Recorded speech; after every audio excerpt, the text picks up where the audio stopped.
بسم اللہ الرحمن الرحیم۔ السلام علیکم۔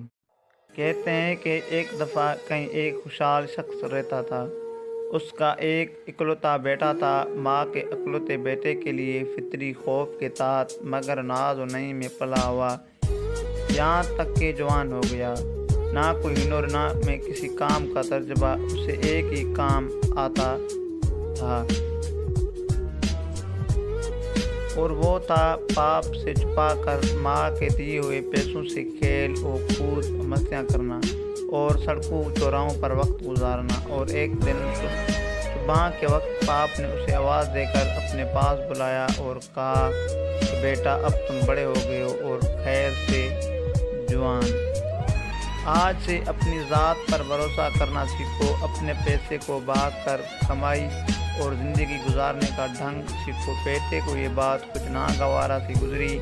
تقریباً احتجاج بھرے انداز میں اس نے باپ سے کہا، مجھے تو کوئی کام کرنا نہیں آتا۔ باپ نے کہا، کوئی بات نہیں، اب سیکھ لو، تم آج ہی شہر روانہ ہو جاؤ اور یاد رکھو، جب تک میرے لیے ایک سونے کی اشرفی نہ کما لینا، لوٹ کر واپس نہ آنا۔ مرد تکیہ نہ کرتا کہ صداقت بیٹا گھر سے جانے کے لیے دروازے کی طرف بڑھ ہی رہا تھا کہ اس کی ماں جو یہ سب گفتگو چپ کر سن چکی تھی، بیٹے کے سامنے آ گئی، مٹھی میں چھپی ہوئی اشرفی بیٹے کے دیتے ہوئے بولی کہ شہر چلے جاؤ، رات کے لوٹ کر یہ اشرفی باپ کو لا کر دینا اور کہنا کہ میں شہر سے کما کر لایا ہوں۔ اور یہ نوجوان خوشی خوشی گھر سے روانہ ہو گیا۔ شام کے لوٹ کر بیٹے نے ویسے ہی کیا جس طرح اس کی ماں نے اسے سمجھایا تھا۔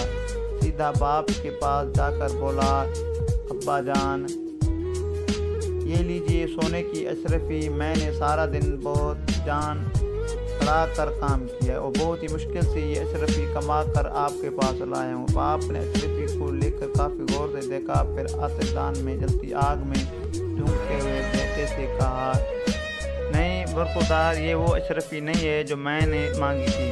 تم کل سے دوبارہ کام پر جاؤ اور دیکھ لینا، جب تک ایک اشرفی کما نہ لینا، لوٹ کر واپس نہ آنا۔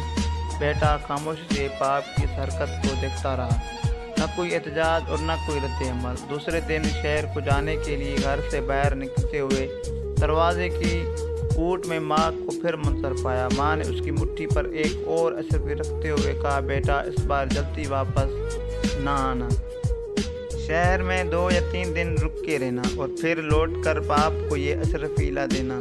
بیٹے نے شہر جا کر ماں کے لیے پھر عمل کیا۔ 3 دن کے بعد گھر لوٹ کر سیتا باپ کے پاس گیا اور اشرفی اسے تھماتے ہوئے کہا، اے والد محترم، یہ لیجیے سونے کی اشرفی، اسے کمانے کے لیے مجھے بہت سخت محنت کرنا پڑی ہے۔ باپ نے اشرفی لے کر اسے کافی غور سے دیکھا اور دوبارہ کہتے ہوئے آگ میں پھینک دی کہ بیٹا، وہ اشرفی نہیں ہے جو میں چاہتا ہوں۔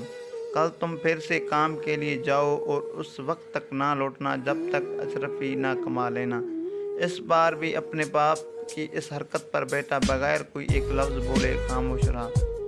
تیسری مرتبہ اس بار نوجوان اپنی ماں کے جاگنے سے پہلے ہی شہر کی طرف روانہ ہو گیا اور وہاں 1 مہینہ رہا اور اس بار 1 مہینے کے بعد حقیقی میں محنت مشقت سے کما کر اشرفی نہایت حفاظت سے مٹھی میں دبائے ہوئے مسکراتے ہوئے اپنے باپ کے پاس حاضر ہوا۔ اشرفی باپ کے طرف بڑھاتے ہوئے بولا، اے والد محترم، میں قسم کھا کر کہتا ہوں، اس بار اشرفی میرے پسینے کی کمائی ہے۔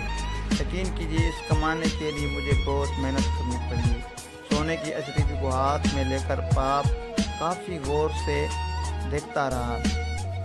اس سے پہلے کہ اس کا باپ اشرفی کو آگ میں ڈالنے کے لیے ہاتھ بڑھاتا، نوجوان نے آگ بڑھا کر باپ کا ہاتھ تھام لیا۔ اس بار باپ ہنس دیا اور بڑھ کر بیٹے کو گلے لگاتے ہوئے کہا، اب بنے نوجوان، تم بے شک یہ اشرفی تیری محنت اور پسینے کی کمائی ہے، کیونکہ اسے ضائع ہونا تجھ سے نہیں دیکھا گیا، جبکہ اس سے پہلے ہی دوبارہ اشرفیاں آگ میں پھینک چکا ہوں مگر جو کوئی افسوس نہیں ہوا۔